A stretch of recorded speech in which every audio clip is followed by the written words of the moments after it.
Bienvenidos a nuestro segundo episodio, el autoconocimiento emocional de la temporada Inteligencia Emocional, que forma parte de nuestro programa Hagamos Equipo. En este segundo episodio que estamos hablando de la inteligencia emocional y que nos estamos introduciendo a este interesante e importante tema, te vamos a hablar de lo que es la primera trinchera de los 5 componentes que conforman la inteligencia emocional, como es el autoconocimiento.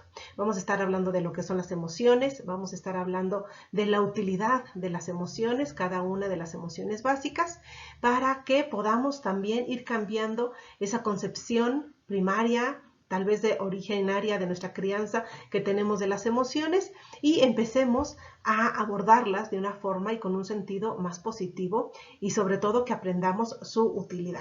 También te vamos a estar hablando de todo aquello que nos impide darle la bienvenida a las emociones y entrar en contacto con ellas. Es decir, va a estar súper interesante este episodio, no te lo pierdas, dale like y compártelo a quien creas le puede ayudar. Comenzamos.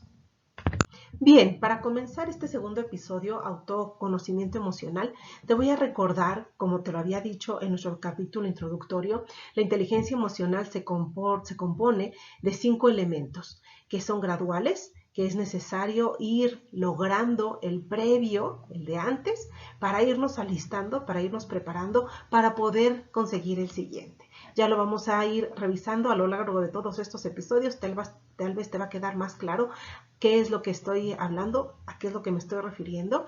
En esta ocasión nos toca hablar de la primera trinchera, que es el autoconocimiento. Es lo que podemos identificar como esta capacidad que podemos tener para nombrar las emociones, para identificar qué es lo que estoy sintiendo. Hay una respuesta emocional en mi cerebro, producto de todo lo que mi cerebro está procesando, está analizando de lo que sucede allá afuera.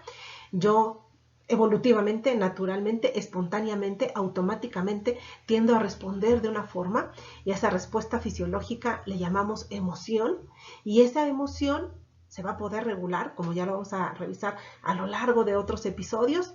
Sin embargo, en este episodio me gustaría concentrarme en identificar las emociones, en explicarte que son útiles, que son necesarias y que cada una de ellas tiene una función, ya las vamos a ver, no te preocupes.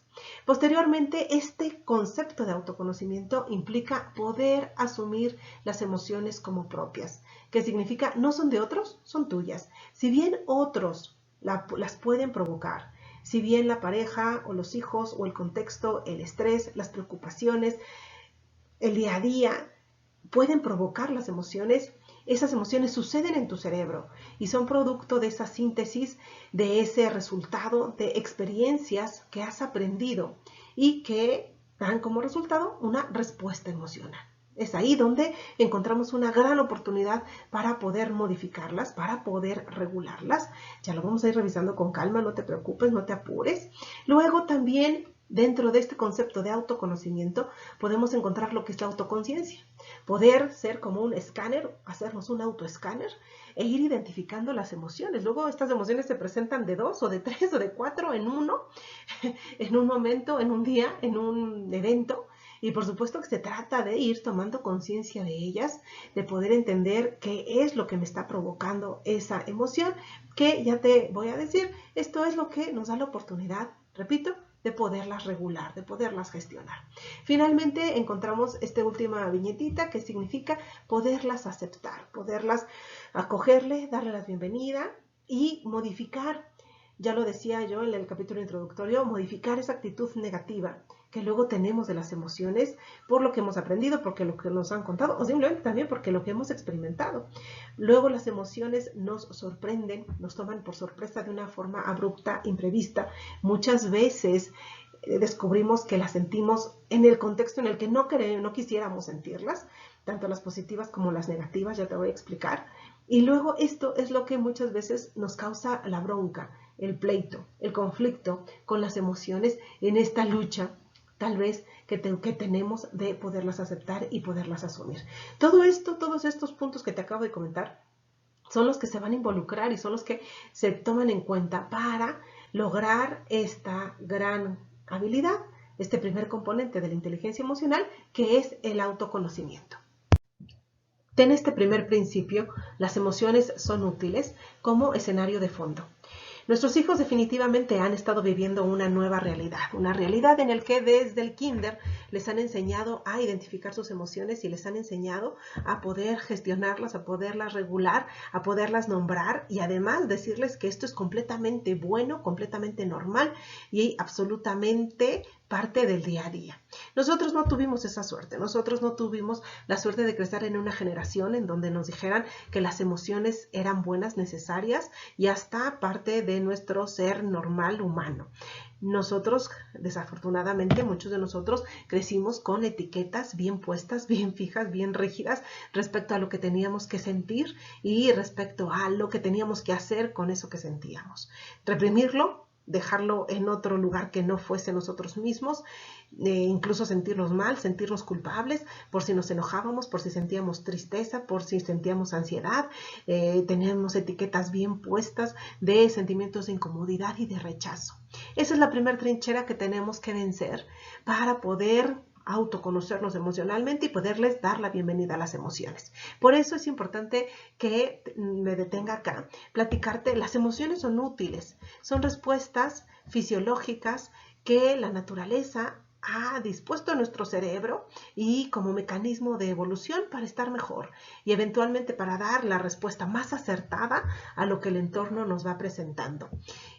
Son, ya te lo había dicho, respuestas que suceden en nuestro cerebro, que tienen una respuesta en la química de nuestro cerebro y que van produciendo ciertas respuestas que la idea es ayudarte a sobrevivir. Estas emociones, estas respuestas fisiológicas como tal, duran, fíjate, solamente 90 segundos. Hoy en día sabemos que las emociones duran solo 90 segundos. Lo que pasa es que muchas veces se relacionan con experiencias previas, con lo que hemos aprendido por condicionamiento, lo que nos han dicho de perder a una pareja, de que alguien te rechace, de que alguien te abuse o de que alguien pueda tener una actitud de maltrato hacia ti o de que te pongas nerviosa y que de pronto te des cuenta que tal vez no dominas un tema o algo parecido. Se relaciona con todo lo que nos han dicho a lo largo de nuestra crianza y es ahí donde tienen un efecto más prolongado.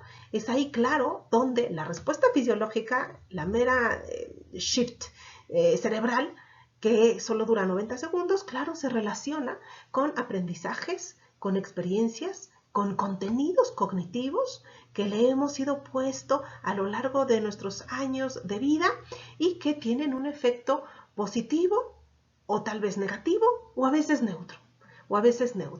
Cuando se relacionan con experiencias previas, le llamamos sentimiento. Esa respuesta fisiológica cerebral entonces se convierte a un sentimiento. Después, ese sentimiento, claro que se puede vincular con contenidos cognitivos, con lo que ciertas personas o ciertos personajes de nuestra vida diaria representan y es ahí donde se convierten en afecto. Y luego tiene que ver con patrones primarios de los primeros años de vida que tuvimos y que aprendimos de la seguridad y del bienestar. Y entonces es ahí donde se relaciona con vínculos. ¿Qué significa esto? Esta respuesta cerebral fisiológica dura 90 segundos, es primaria, y luego se va a poder complejizar. Y en esa cadena de respuestas complejas es ahí donde luego podemos encontrar que serán los sinsabores de nuestra vivencia emocional. Respondemos inadecuadamente, exageramos los escenarios, hacemos más grande, magnificamos lo que está sucediendo allá afuera o simplemente lo relacionamos con eventos traumáticos, con eventos significativos, con recuerdos de una impronta emocional significativa y es ahí donde arman pues una situación emocional muy compleja y en la que luego es difícil, por supuesto, poder desmenuzar la parte positiva de las emociones. Espero que me sigan, espero que vayamos bien. Lo que quiero finalmente concentrarme es en que las emociones son necesarias para poder identificar lo que allá afuera está sucediendo, que exige una respuesta, una respuesta ya sea cognitiva, una respuesta de mi conducta, de mi actuar y que me va a ayudar a estar mejor. Ese es el fin principal de las emociones. Por lo tanto, podríamos concluir, entonces las emociones son útiles y las emociones son buenas. Ya lo vamos a revisar. Vamos a revisar que las emociones son útiles. Vamos a usar esta clasificación, 5 emociones básicas: alegría, enojo, tristeza, miedo, rechazo o evasión. Es una propuesta de una importante empresa cinematográfica que lanzó una película que habla de las emociones, la cual te recomiendo revisar importantemente, más si nos estás siguiendo en estos episodios, es un buen momento para revisarla con otros ojos y para volverla a ver y volverte a divertir. Voy a usar ese marco epistemológico. Hay quienes dicen las emociones básicas son 4, hay quienes dicen son 7, y yo voy a usar esta por fines meramente pedagógicos. Creo que puede ser bastante útil. Bien, cada una de estas emociones cumple una función para lograr tu sobrevivencia y adaptación, que ya te decía antes, la naturaleza ha puesto este dispositivo en el cerebro de las emociones para lograr que tú sobrevivas y que tú te adaptes. De cada una de estas 5 emociones que vamos a revisar, vamos a estar revisando la función que cada una de esas emociones tiene, las principales respuestas fisiológicas. Hay muchísimas, y claro que va a depender de cada organismo y de cada ser humano, de acuerdo, ya te decía, a sus aprendizajes, a sus experiencias previas, pero aquí te voy a mostrar las más generales. Y también vamos a estar revisando un tercer aspecto de cada una de estas 5 emociones básicas, que son los tipos de respuestas. Vamos a ver que, ya te lo decía, las emociones se pueden combinar, se pueden compaginar con otras y dar otro espectro de emociones, y estas mismas emociones pueden presentarse de una forma muy moderada, leve o luego muy intensas, ¿sí? Y vamos a revisar que cada una de estas emociones tienen tanto su componente positivo como su componente negativo, ¿sí?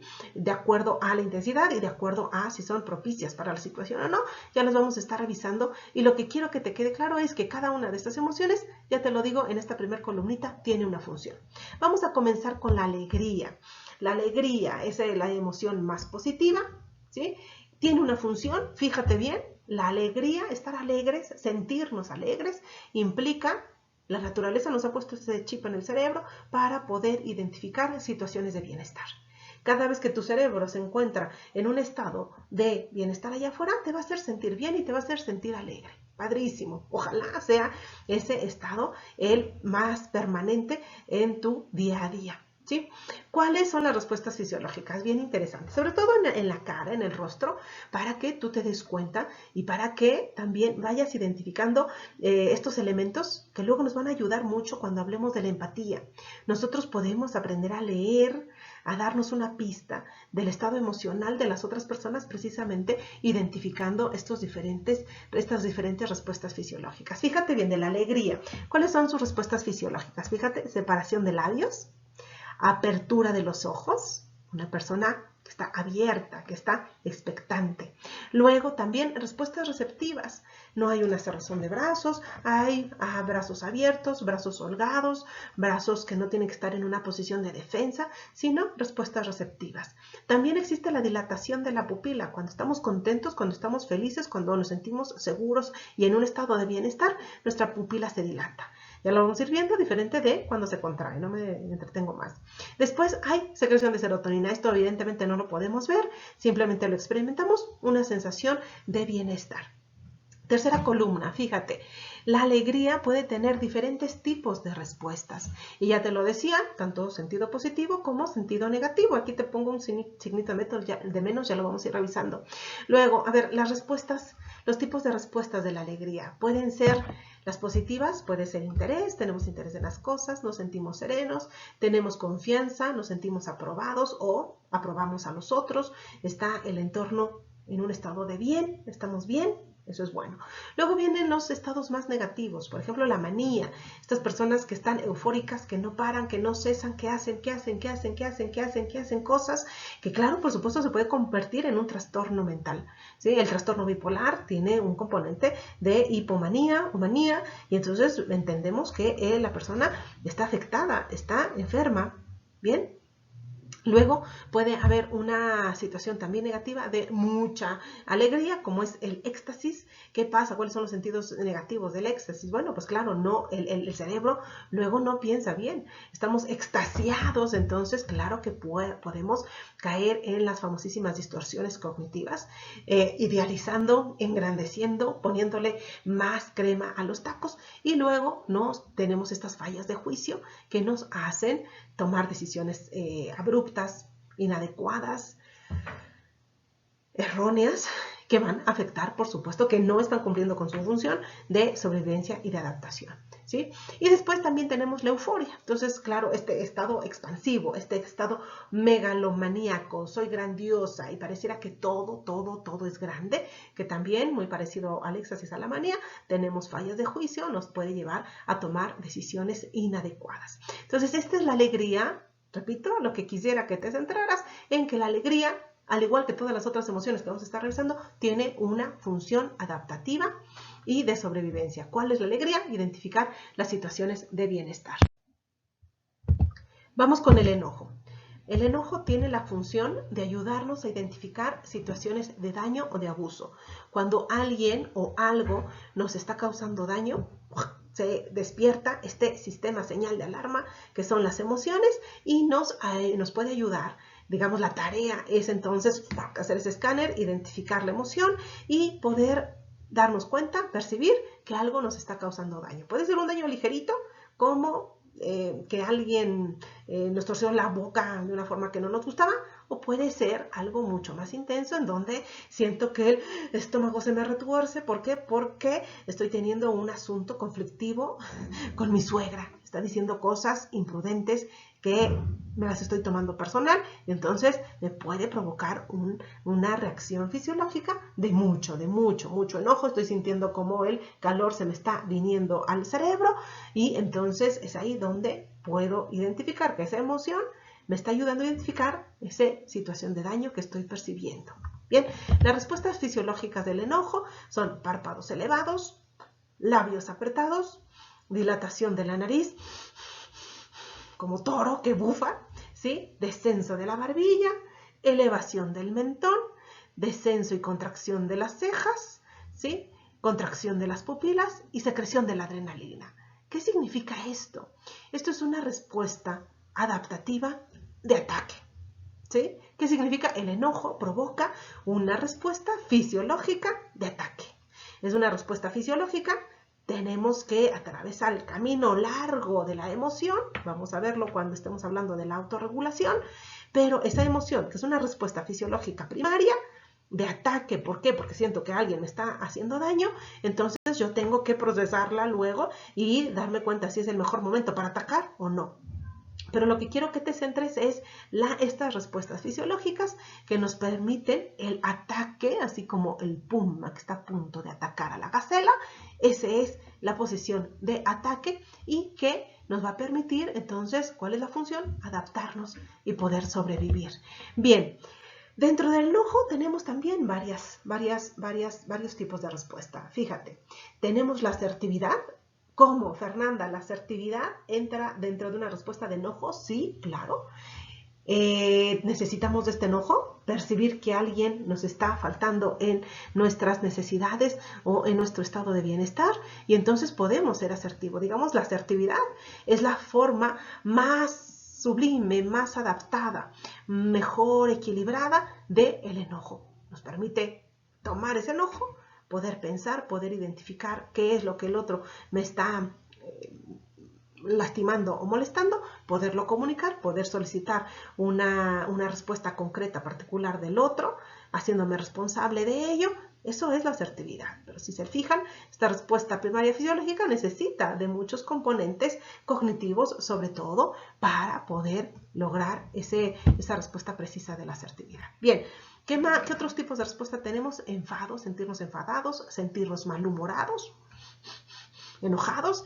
Las partes menos adaptativas, la rabia, la furia, el ataque, ¿sí? La violencia, atacar a los otros, sabemos solamente cuando tu vida está en peligro. Luego, claro, atacamos a los otros cuando nuestra vida no está en peligro y somos totalmente disfuncionales, somos totalmente inadaptados, somos totalmente inadecuados, ¿sí? La rabia, gritar, exaltarnos, la furia, azotar puertas, dar manotazos, violentar a los otros, por supuesto que son conductas inadecuadas y que están dentro de este espectro extremo, intenso, sobreintenso, del enojo. Bien, lo que quiero que te quedes, entonces, haciendo una síntesis, el enojo tiene una función adaptativa que es ayudarte a identificar situaciones del allá afuera en donde puedas estar experimentando un daño o un abuso.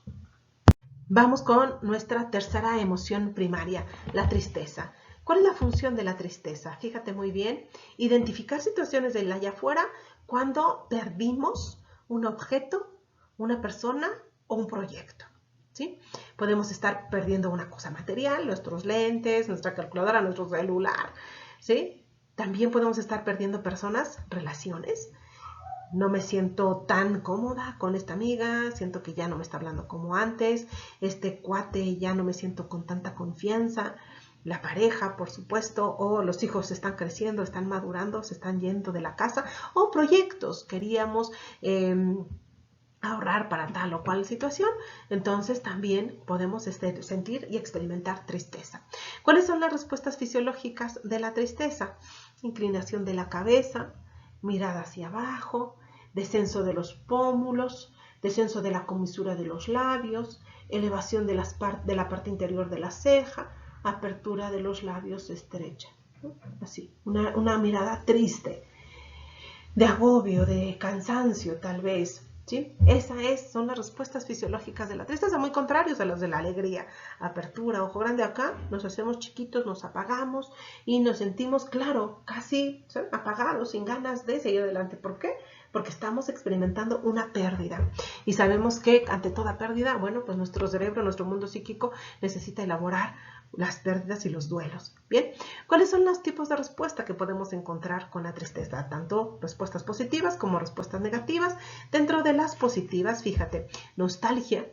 La nostalgia es un sentimiento bien interesante, porque si bien está relacionado con la tristeza, también justo ese vínculo, esa relación que tenemos con ese objeto del pasado, ya es en el pasado, no podemos experimentar nostalgia en el presente, o sea, de algo presente, no, sino es de un objeto en el pasado.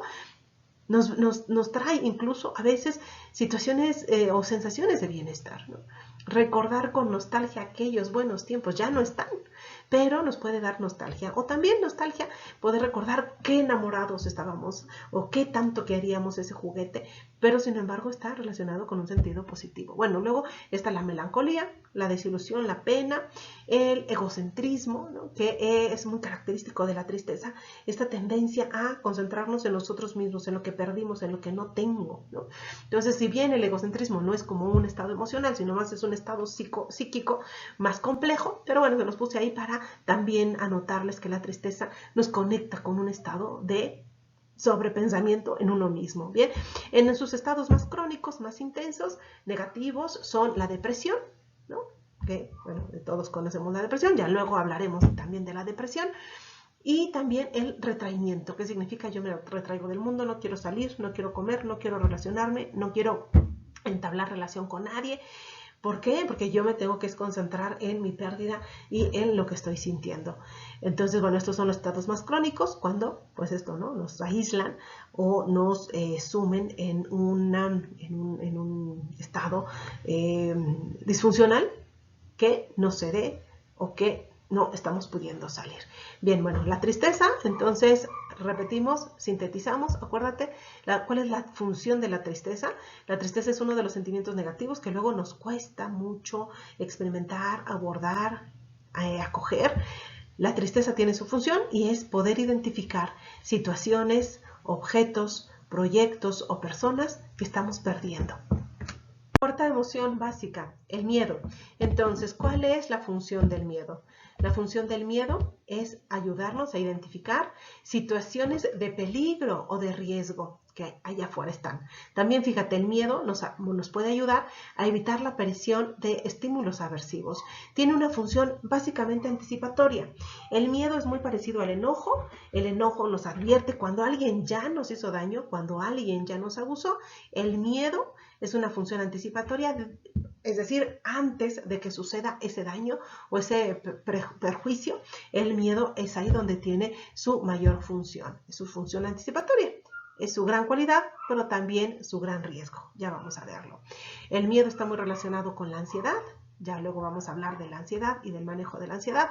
Pero la ansiedad es una hijita de esta función básica del miedo que nos conecta en un estado anticipatorio que no logra regularse a través de nuestros componentes, de nuestros contenidos cognitivos y nos hace entrar en estados disfuncionales. Estas funciones de preparación, de anticipación, son mucho más de lo que nuestro aparato psíquico, nuestra mente, nuestro ser personal puede procesar, y es ahí donde nos conecta con situaciones disfuncionales. ¿Cuáles son las respuestas fisiológicas del miedo? Fíjate, elevación de la parte inferior de las cejas, contracción y descenso de las cejas, tensión en los labios, aumento de la presión cardíaca, empezamos a sudar, hay tensión muscular, nos empiezan a doler acá atrás el piramidal, también hay contracción de las pupilas, hay miedo, no hay serenidad, no hay tranquilidad, sino que hay miedo, hay reserva, hay inquietud motriz, empezamos a hacer mucho movimiento con las manos, a tener el típico temblorcito de la pierna o también de las manos, y también tenemos comportamientos desorganizados. Estas son las respuestas fisiológicas del miedo, que nos pueden ayudar a identificar que estamos sintiendo miedo y que nos pueden ayudar a pensar, bueno, este miedo, esta ansiedad, ¿por qué la estoy sintiendo? Y entonces seguramente podremos encontrar alguna razón. ¿Cuáles son los tipos de respuesta, tanto positivas como negativas, de este miedo? Bueno, primero que nada, temor. Hay que tener precaución en su sentido más saludable. El miedo me ayuda a anticiparme de un peligro o de una situación desafortunada, inconveniente que yo pueda tener, y entonces activar mi sistema de planeación y entonces tomar las precauciones debidas. También preocupación, también confusión, y en sus estados más crónicos y más intensos, fíjate, la ansiedad, la angustia, el terror, la paralización, una fobia, personas que interrumpen su vida cotidiana a partir de estas fobias, personas que viven muy preocupados de o las personas o el contexto o el recinto en el que voy a ir por miedo a si está abierto muy demás o voy a estar muy pegado con otras personas. Entonces, bueno, estas son sus partes y sus estados más disfuncionales. Llegamos a la última emoción de este ejercicio que estamos haciendo de revisar las funciones, las respuestas fisiológicas y los diferentes tipos de respuestas que cada una de las 5 emociones básicas tienen para ayudarnos a entender que las emociones son útiles. Llegamos a esta quinta emoción, que es el rechazo o el desagrado. La función básica de esta emoción es identificar situaciones de desagrado o de incomodidad. Alguna situación, algún contexto, alguna persona, algún tipo de comunicación que nos pueda representar incomodidad o desagrado. Bueno, se va a activar esta respuesta fisiológica. Acuérdense que dura 90 segundos y que va a estar conectado con toda una serie de experiencias y de condicionamientos para que esta respuesta fisiológica se haga más compleja o menos compleja. Bien, ¿cuáles son las respuestas fisiológicas de la emoción del desagrado? Bien, párpados elevados, nariz fruncida, elevación de la barbilla y pupila contraída. ¿Qué significa esto? Es una respuesta corporal de evitación, de asco, de irme con cuidado, de precaución, ¿sí? Es una respuesta muy adaptativa, lo sentimos con la comida, lo sentimos con olores, lo sentimos en contextos sucios, malolientes. Empezamos a caminar un poquito más despacito. ¿Por qué? Bueno, porque sentimos que no es un lugar seguro, que no propicia nuestro bienestar o nuestra seguridad. Bien, luego, ¿cuáles tipos de respuestas encontramos en el rechazo o en el desagrado? Bien, encontramos la aversión, encontramos la evasión, evitar cierta situación, también el asco, ¿no? Sentir el asco, la náusea por cierto contexto, cierta situación o incluso personas que nos provoquen, porque hay veces que ese nivel de inseguridad lo experimentamos, de incomodidad por ciertos tipos de conversaciones o de contextos en los que nos tenemos que enfrentar. Claro que podemos experimentar esta emoción con personas y con contextos. Bien, en sus partes más negativas, entonces también tenemos la repulsión, la repugnancia. No puedo estar con esa persona, qué repulsión, qué repugnancia, ¿no? O también la arrogancia, que nos hace colocarnos en un estado sumamente narcisista y que despreciar a los demás, y que, bueno, pues es una forma muy extrema y muy intensa de vivir este rechazo o este desagrado. Bien, nos quedamos y hacemos la síntesis. Entonces, el desagrado y el rechazo tienen la función básica de evitarnos situaciones desagradables o de incomodidad. Tenemos que estar muy al pendientes para poder optar por nuestro bienestar. Entonces, espero que te vaya quedando claro. Acuérdate, las funciones de las emociones es provocar y promover nuestra sobrevivencia y nuestra evolución. De los diferentes componentes de la inteligencia emocional, ¿cuál crees que sea el más importante de lograr?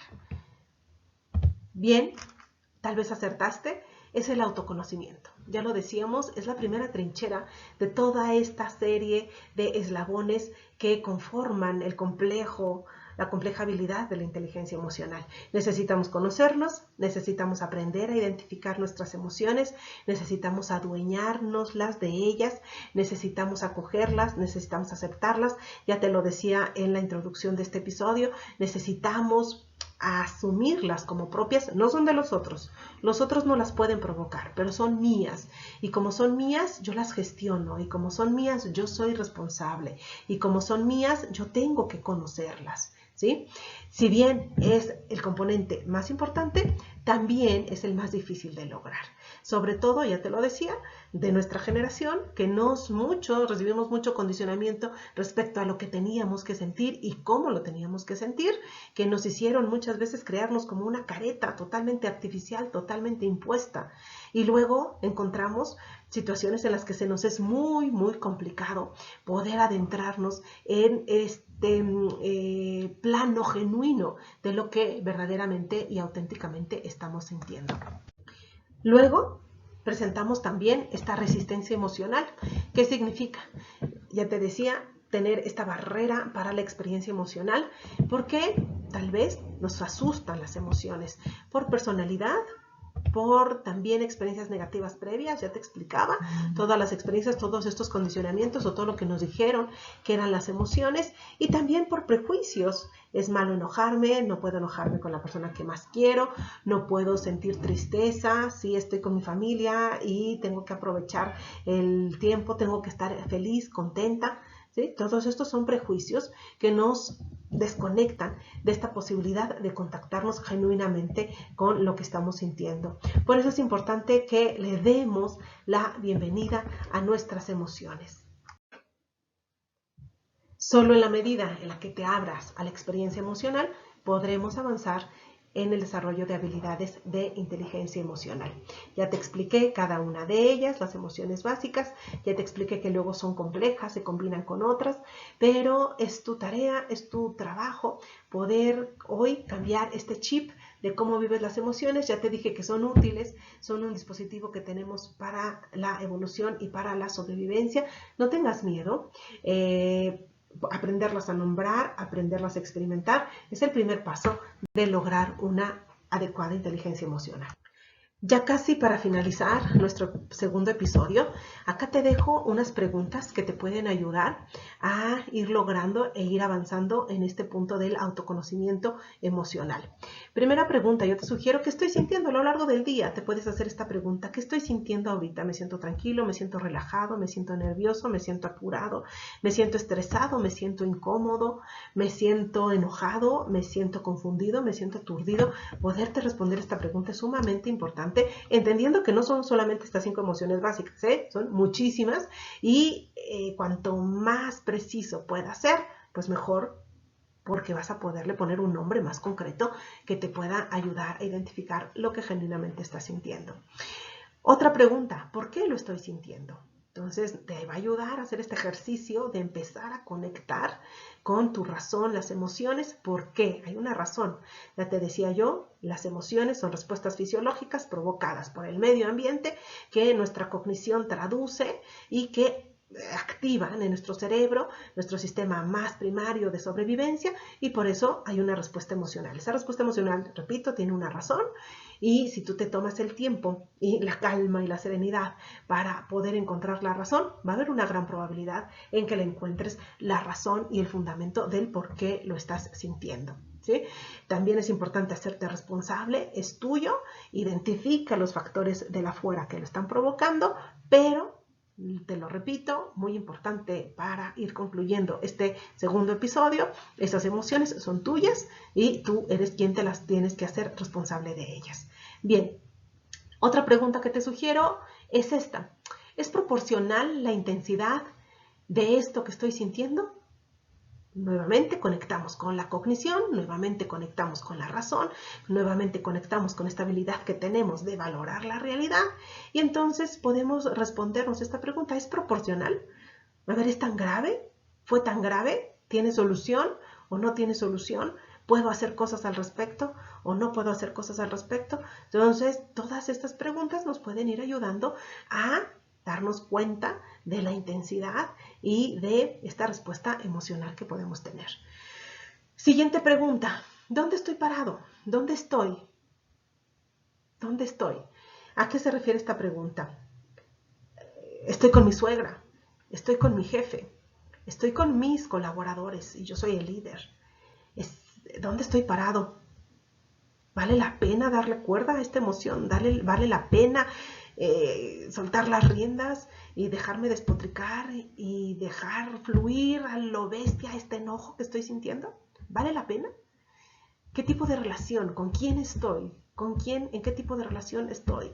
Para ver si me conviene justo, ¿no? Mostrar mis partes más oscuras, más impulsivas, más reactivas, o me conviene mostrarme como una persona sensata, equilibrada, que está haciendo su mayor esfuerzo por contenerse, pero te prometo que si lo logras y si te conviene mostrarlo, vas a tener frutos que luego vas a poder cosechar de haber cuidado y de haber tenido ese cuidado de pensar en qué contexto y en qué situación estás parado, en esa situación particular que estabas experimentando esa emoción. Última pregunta, ¿hay factores de estrés que me hagan sentirme más vulnerable? Esto es bien importante. Porque luego el cansancio, porque luego no dormimos la noche anterior, porque luego estoy irritado, porque luego tengo gastritis, porque luego tengo dolor de panza, porque luego resulta que me acabo de enterar que se tienen que pagar las reinscripciones del colegio. Resulta que hay factores del exterior que me pueden hacer, claro, sentir más vulnerable, más frágil en este experimentar emocional. Entonces es bien importante que logres identificar que tal vez ya llevo 10 tazas de café. Y entonces, por supuesto, que controlarme y que gestionarme emocionalmente va a ser más difícil.